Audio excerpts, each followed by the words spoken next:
This is the story of the Oligocene Bishop Conglomerate, a rock layer that hides a 150-year-old mystery involving the great diamond discovery of 1872. My name is Benjamin Berger. I'm a geologist in Utah, and in this episode of The Rocks of Utah, we're investigating one of the great treasure stories of the American West. Well, this is the spot. Where are the diamonds?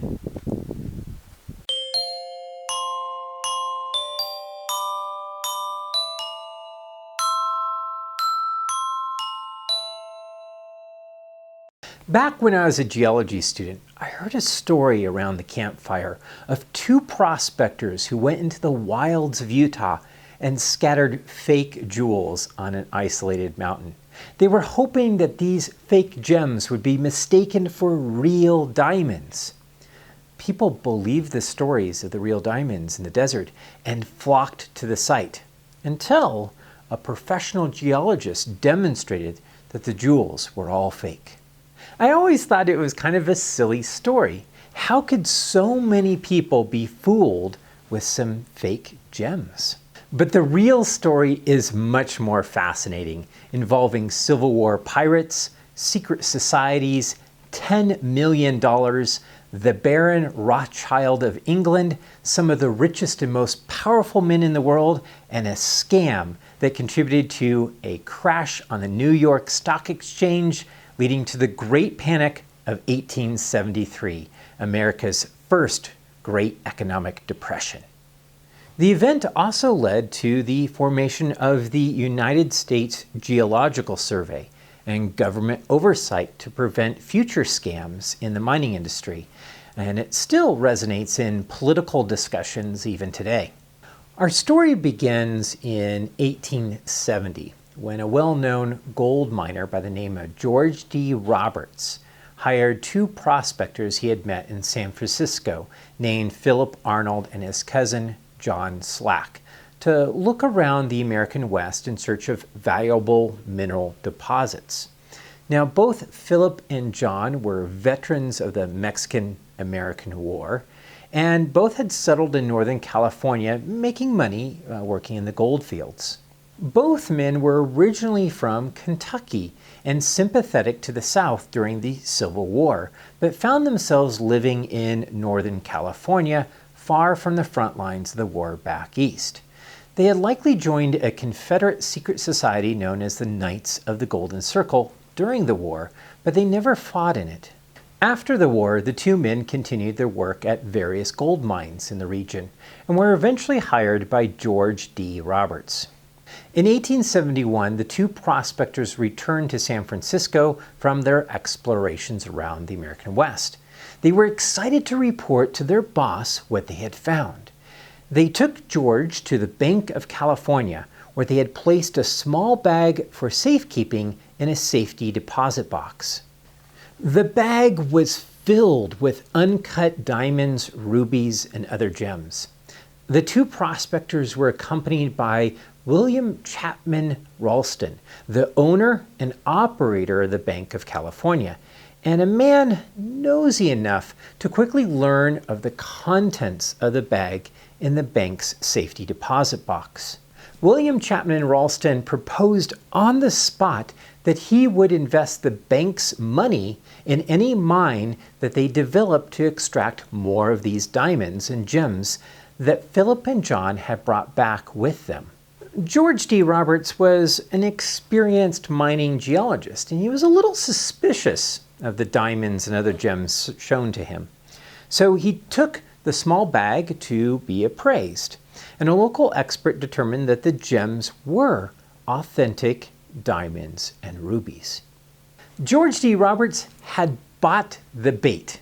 He had walked into one of the greatest cons in American history, which was orchestrated by two con artists that were, at that very moment, halfway around the world, and their names were Ashbury Harpending and Alfred Rubery.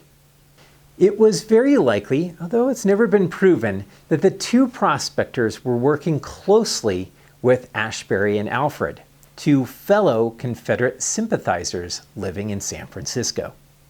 Both Ashbury and Alfred had been convicted of treason and attempting to profit during the Civil War as pirates in the Pacific. Ashbury and Alfred and another associate named Wrigley Greathouse had bought a ship named the J.M. Chapman in 1863 with the intention of going into the business as pirates along the Pacific coast, stealing gold and silver coming out of the mines in California and Mexico. The broker who sold them the ship informed the police and the U.S. Navy of their plans, who kept an eye on the ship, knowing of their plans for piracy until it finally set sail. With a signal, 2 ships from the Navy and the local police quickly arrested the would-be pirates in the harbor only a few hundred yards from the shore. They found on board several cannons, black powder, balls, and caps, including a stash of Colt Navy revolvers, swords, and other equipment to wage a war at sea. They also had a crew of about 20 men and even had uniforms made up for the crew. The crew had obtained a letter from the President of the Confederacy, Jefferson Davis. During the raid on the ship, the 3 men were attempting to tear up the letter into pieces, but enough of the letter was found that it was used in court against them, since it showed evidence of their plot against the U.S. government. During the trial, Ashbury pled insanity and he began pulling out all his hair in front of the judge, but was declared sane by the court at Fort Alcatraz. All 3 men were given 10 years in prison at the Broadway prison and $10,000 in fines. The rest of the wannabe pirates were let go. Wrigley Greathouse ended up escaping from prison in New York by killing his guard, and then he fled to Europe.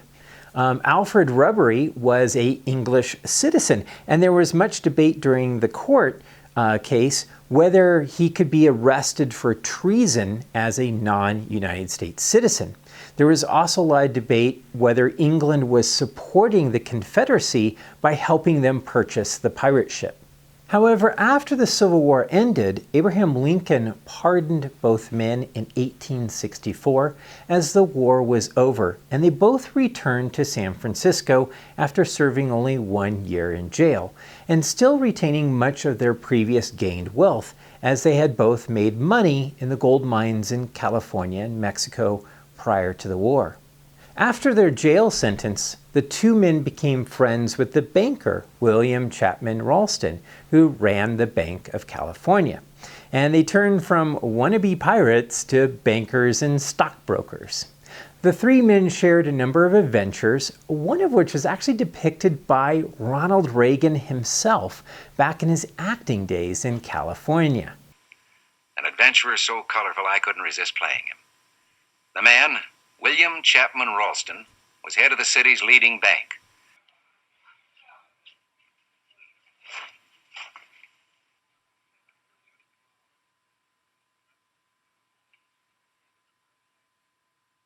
Billy, that real money there? Right from the mint. That's good enough for me. Billy Ralston never lies. Come on, let me through. In 1871, the banker William Chapman Ralston sent Ashbury and Alfred to London on business, where they were engaged in buying and selling stock in gold mines on the London Stock Exchange.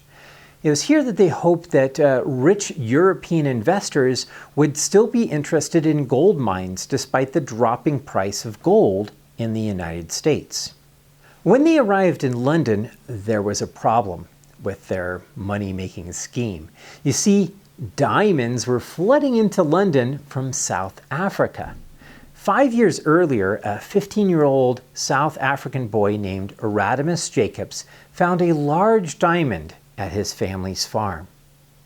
The discovery resulted in the Great South African Diamond Rush that had exploded by 1871. All the newspapers are reporting on the discovery of these vast wealth of diamonds in South Africa, which were available to for purchase in London. And this made it hard to sell stocks in gold mines in the United States, as gold prices were kind of down in the dirt. Now, according to Asbury Harpending, a very expensive and serendipitous $1,100 telegram arrived from William Chapman Ralston in San Francisco in 1871. And it related the story of some diamonds being deposited at the Bank of California from a new mine in the American West. There's a good chance that this telegram was actually a forgery, as the telegram office in London was notoriously unscrupulous. As a result of this telegram, Alfred and Ashbury began to work to spread rumors around to London investors that there was an equally rich field of diamonds in the western part of the United States by showing the telegram to various investors, including the Baron Rothschild of the Bank of England, who became interested in these rumors.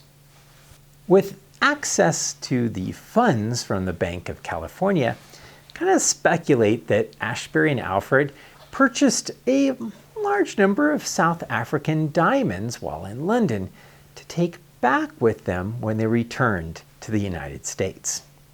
Back in San Francisco, William Chapman Ralston, the banker, began to draft up plans to incorporate a diamond mining company, hiring the biggest lawyer in town, David D. Colton, chief lawyer for the Central Pacific Railroad, and obtained their first wealthy investor, a man named William M. Lent. William Chapman Ralston instructed Philip Arnold and John Slack to return to the diamond field to get more diamonds in April of 1872.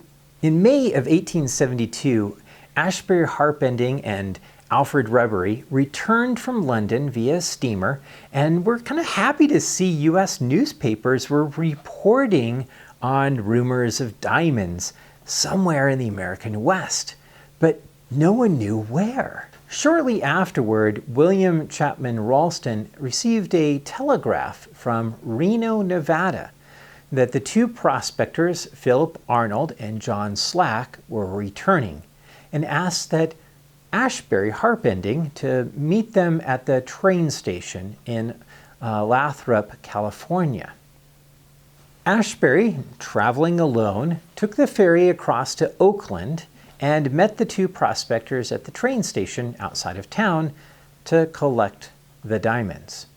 I speculate that Ashbury took with him the diamonds that he had purchased in London and returned to San Francisco carrying a large sack of diamonds, claiming that they had been found by Arnold and Slack in the American West.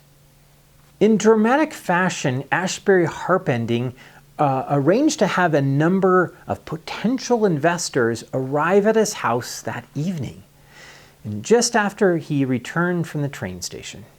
So on arriving to his house, he proudly dumped the diamonds and other gems onto his billiard table to the gasps of the assembled wealthy investors. These diamonds and gems were, of course, the diamonds that had been bought in London and originated from the South African diamond fields. Ashbury constructed a display case to show off the gems in the window of the local office of William Willis, an early investor. And quickly, other investors were eager to offer money to invest in the diamond mine. A partner of William M. Lent's, General George S. Dodge, bought interests in the stock, as well as Maurice Dorr. The group of investors decided to send off a large sample to Tiffany & Company in New York for appraisal and selected an independent mining expert to evaluate the mine. The investors decided to raise $10 million by offering shares on the New York Stock Exchange and elected William M. Lent president of the company. They wrote to Samuel Barlow, a tough New York lawyer and Northern supporter, asking him to write up the Articles of Incorporation. On June 4, 1872, Ashbury Harpending, George S. Dodge, Alfred Rubery, Arnold, and John Slack left San Francisco to New York to show the diamonds for appraisal to Tiffany and Company in New York City, and to draft up the paperwork to list the shares on the New York Stock Exchange. During the trip, Philip Arnold became restive as he had not been offered any money for his troubles. However, when they arrived in New York City, the diamonds were appraised at $150,000 by Charles Tiffany. The investors then wrote Arnold an IOU from the bank for $100,000. The group selected a mining expert, a man named Henry Janin, who came from a family of Yale-trained geologists who offered to evaluate the mine for $2,500 paid in cash, all expenses paid, as well as 1,000 shares of stock in the company. The investors agreed, and Janin joined the group on the train back west. Now, during the train ride, a telegraph was received that George D. Roberts and a large group of mining experts would join them on the train in Omaha, Nebraska, to visit the diamond fields. Now, according to Ashbury Harpending, Philip Arnold kind of freaked out on the train and told him that those guys couldn't join them, and I think the group was getting nervous that the hoax would be up. The group did manage to dodge George D. Roberts and his team of experts in Omaha. The group got off the train at a tiny train station in the middle of nowhere, and they began wandering the desert for 4 days in circles. The group included the geologists Henry Janin, Ashbury Harpending, Alfred Rubery, Philip Arnold and John Slack, and George S. Dodge, one of the early investors. They climbed a mesa and found the site.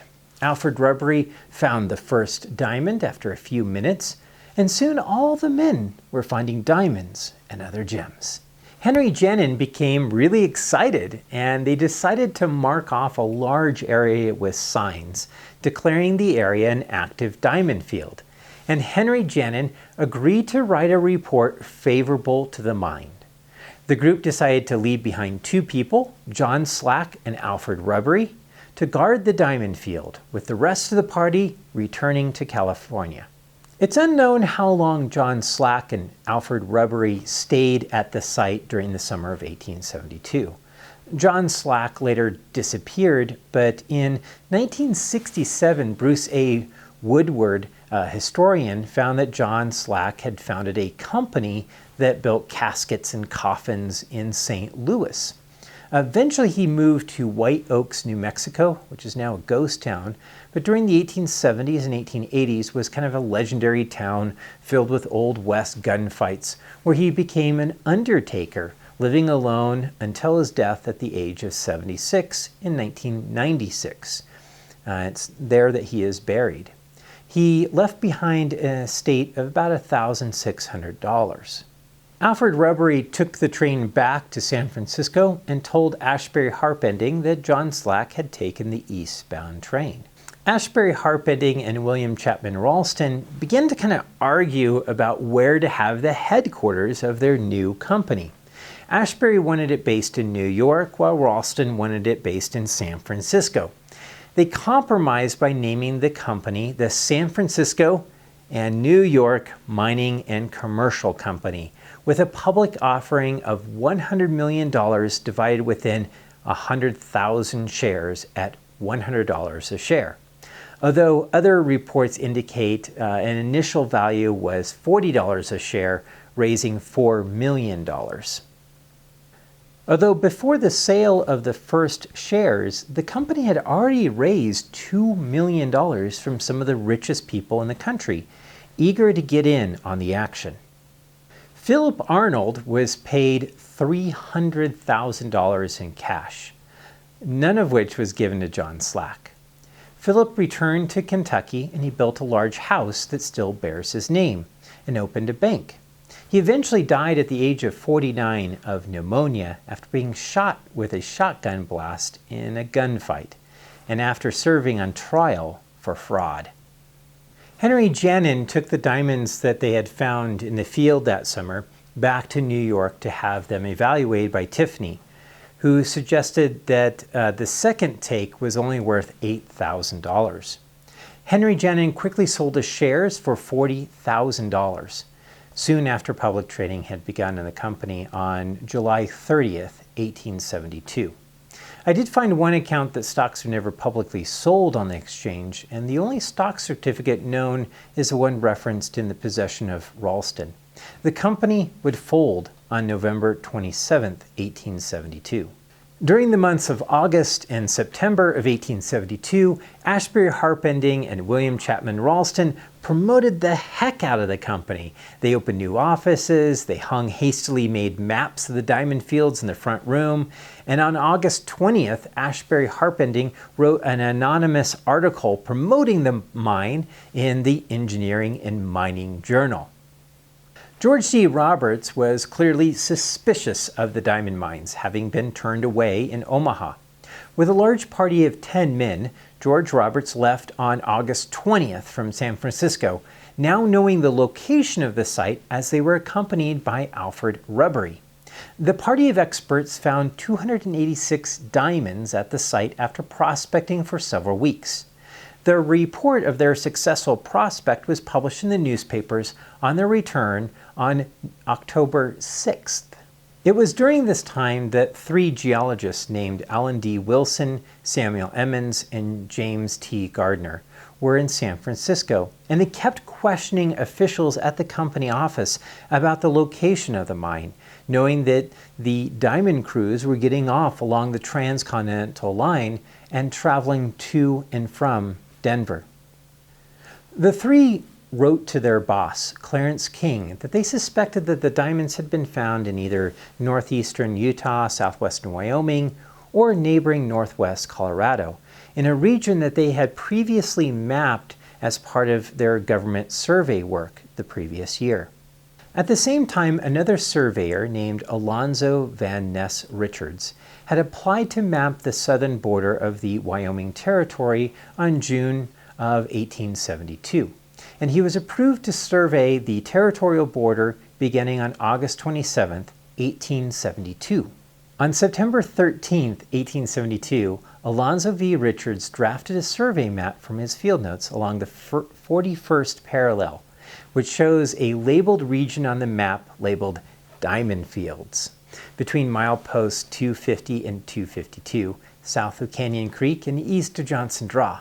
This area today is marked as Diamond Mountain on modern maps. So the U.S. Survey Office knew the location of the diamond fields by September. Alonzo likely encountered George D. Roberts' men working at the diamond field on September 13, 1872, as he traveled through the area. This information was likely conveyed to the geologists in San Francisco.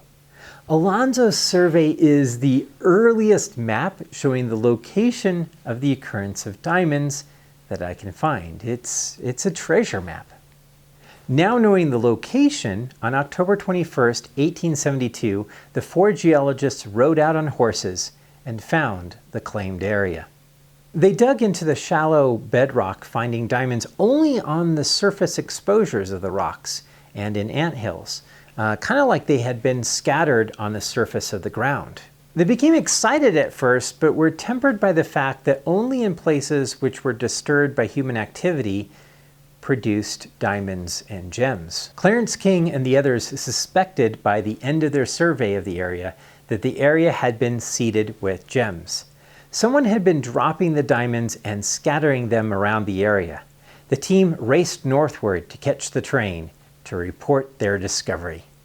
On November 17, 1872, an official report was written by Clarence King for General Andrew Humphrey, reporting that the mine was in fact a hoax. On a very cold November 25, 1872, the site was visited once again by General David Colton, the wealthy lawyer, and several investors. The investors sadly concluded that they had been had. No diamonds were found. The team of 4 geologists reported their findings to the investors back in San Francisco, and the company failed overnight. It is likely that Ashbury Harpending and Alfred Rubery salted the mine with diamonds purchased in London, which they brought back with them when they returned from England in 1872. Their hope was that the diamond hoax would not be revealed until the following summer, as winter snow would have covered the outcrops, making a winter assessment of the diamond site impossible. A legal suit was filed against Arnold, Slack, and Cooper, a man who had access to diamonds at a diamond drilling company and likely the source for the initial bag of diamonds. Numerous books have been written on the Great Diamond Hoax of 1872.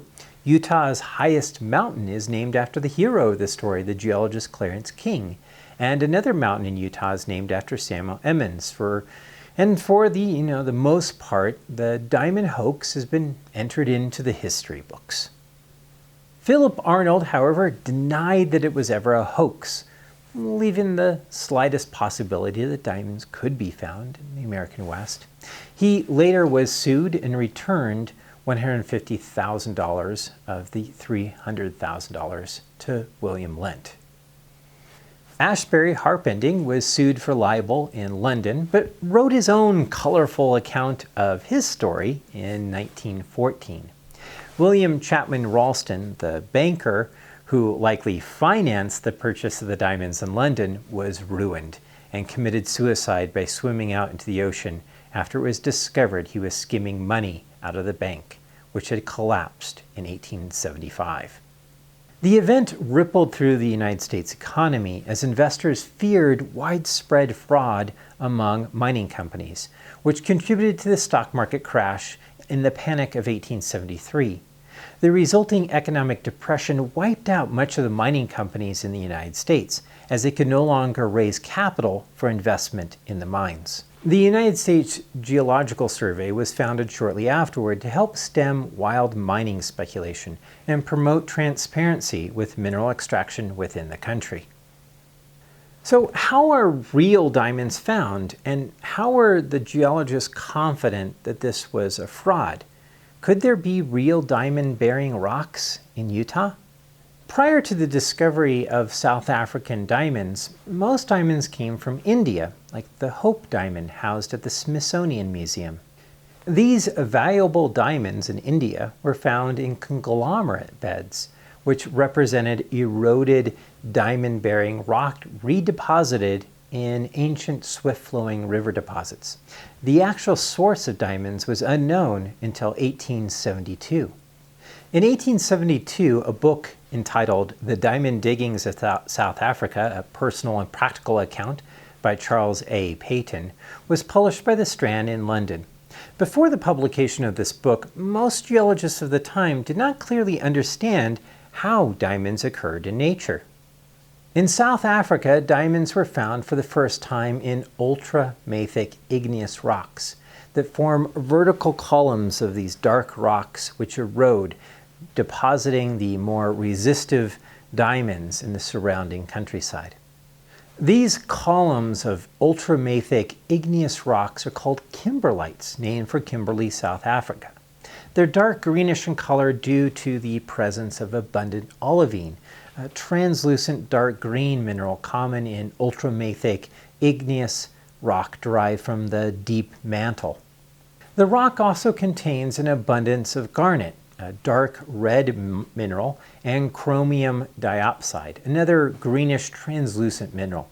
The two minerals are also cut into gems and can be valuable for jewelry making, although not as valuable as diamonds. Garnet and chromium diopside are indicator minerals for diamond miners and indicate the close association with weathered kimberlites. In the late 20th century, a number of geologists and rockhounds began to find some of these indicator minerals of garnet and chromium diopside on anthills near the location of the original diamond hoax in northeastern Utah and southwestern Wyoming. These occurrences made geologists kind of speculate that there might be nearby kimberlites that had not yet been discovered in the region. In the 1990s, W. Dan Hassel, a prospector, geologist, and karate master, returned to the diamond hoax site and reportedly found 4 diamonds, 17 rubies, and 24 garnets. The garnets from the site were analyzed by T.E. McCandless, a South African geologist specializing in diamonds, and W.P. Nash, a professor at the University of Utah. They found that these garnets from the hoax site were different from other Utah garnets in their chemistry and crystalline weathering patterns. They tentatively concluded that these were the remains of the salted gemstones left in 1872, likely originally from Arizona. Alonzo Van Nest Richards' survey of 1872 is the best map we have for the location of the original diamond hoax site.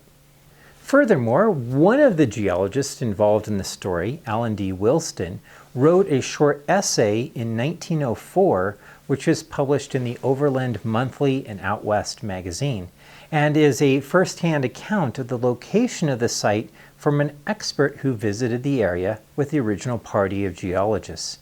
There's also an article by Peter Farquhar, who visited the site in 1963 with his historian father, who studied the famous hoax.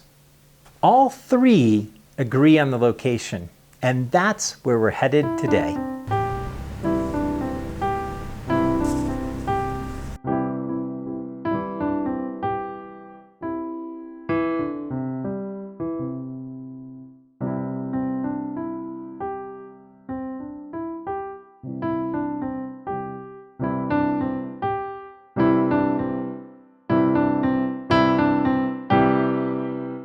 Well, this is the spot.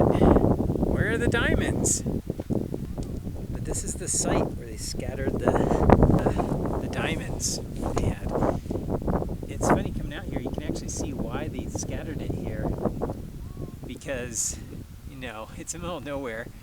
And but once you come out, you can probably pretty easily see them on top of the sandstone. A strange place to hide a bunch of diamonds. But this is the place they chose. So that field out there is called Diamond Fields, and they put up signs all around here back in the 1870s. I don't think very many people visit this area anymore. I think people got a clue that this was a hoax. It's no garnets at all, which is a bad sign. So I think Alfred and Ashbury are laughing at us. They're like, ah ha ha, we fooled them! We fooled them again! People going out there thinking they can find diamonds when there's no diamonds to be found. The hoax is still alive, Felice. Did you find a diamond? Oh wow, what'd you find? Oh sweet, some ceramic. What's ceramic? It's part of a jar. Probably by one of the guys coming out here and exploring and looking for diamonds. They probably left that little piece of ceramic. It's an Wait, it's archaeological glass? site. It's glass. Maybe we should not be. So it looks like a jar of some sort. Archaeological site. Yeah. Cool. And we All right. found it. Yeah. Do you want to keep it? No, we'll leave it because it's an archaeological site. What do you mean? It's probably part of their camp. Probably from the 1870s. So so it's part of like a museum place? Yeah, it's a historic site. Found a stake. There might have been a tent pole when they were camping out here, which is kind of neat. We also found a rock cairn, like a pile of rocks. It might have been like a fire pit or something like that they had out here.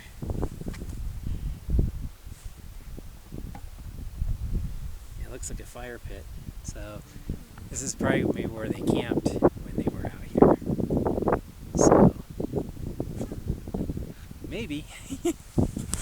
So, not finding any diamonds or garnets or any indicator minerals here. We did find some evidence of some campsites in a fire pit, but we're not finding any indicator minerals so far. Definitely looked like this place was the site of the hoax, but there just really isn't any diamonds left. So I know a place that's not too far from the diamond hoax site where we can find some petroglyphs. They're everywhere.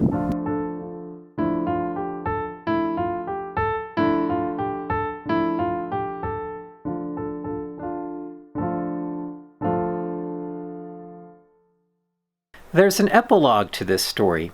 Clarence King, the geologist who discovered that the diamonds were a hoax in Utah, later became the director of the United States Geological Survey. But he kept a secret of his own. After he retired, he met a woman named Ada Copeland, and she was dark-skinned. She was a freed slave. She was African American, and they fell in love. Now, Clarence King told her his name was James Todd, that he was also African American, although he did have a dark complexion. He was fairly light-skinned. They ended up falling in love, getting married under his assumed name. They raised 5 children, and it wasn't until he was on his deathbed that he told Ada that his name was actually Clarence King, and he was a famous geologist. So I'm kind of proud that Utah's largest and highest mountain, Kings Peak, is named after Clarence King. If you'd like to learn more about this story, I have some links to some articles and books that you might want to check out. So I want to thank my supporters on Patreon who've helped make possible this video. Got a couple new supporters this week, which is awesome. Arcodus1811, Emmett Larson, Fred Olney, Justin Bovey, Magnus Solfang, Marlo Andraco, Max McGregor, Sean Cormant, and Pablo Luzato Figuez, and Brian Clever. Thank you everyone for your support. If you'd like to learn how you too can support this channel, check out the link below to my Patreon page. And thank you for watching.